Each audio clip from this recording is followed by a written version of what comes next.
Dr. Lokesh Babu. I'm a consultant psychiatrist working in Sneha Manovikasa Kendra, Tumkur.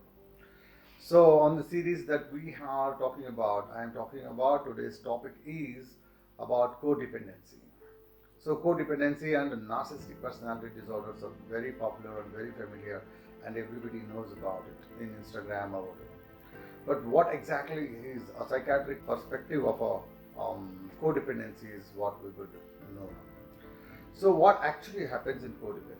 It is like a person who cannot make a decision for themselves, cannot think for themselves, do not feel comfortable without helping anybody else, and they feel that gratification in their own life only when they feel they are needed by somebody else. And in the relationship, earlier the codependency word was used in relationship with substance abuse disorders, basically a chemical dependency. Recently now it has been introduced in relationship issues also, because it's been noticed people are getting addicted to people. So addiction to the people is as good as any other addiction to the substances. Like codependent person cannot live without the person to whom they are addicted. Codependent people know that even if it is harmful for them to survive a healthy life with them, they still continue to be in the relationship. Codependent people do not have any boundaries. Codependent people do not actually stand up for themselves.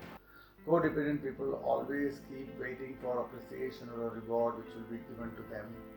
And codependent people are basically start experiencing a kind of a self-worthness and a kind of a sadness over the period of time. And codependent people actually end up becoming chronically depressed at one given point of time. So this is like codependency, how it can take your ability to think, feel on your own and produce yourself, and that constant desire to help people.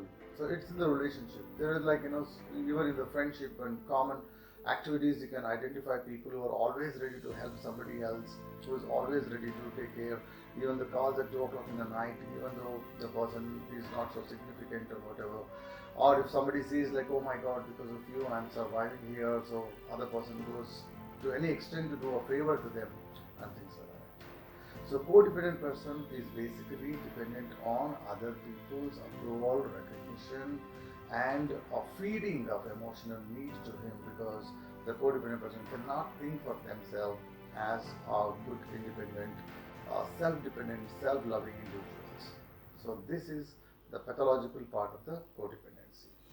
So this can be identified, and counseling can be taken for this, and they can get out of the toxic relationships or the toxic addiction, toxic behavior and non-productive behavior at any given point of time.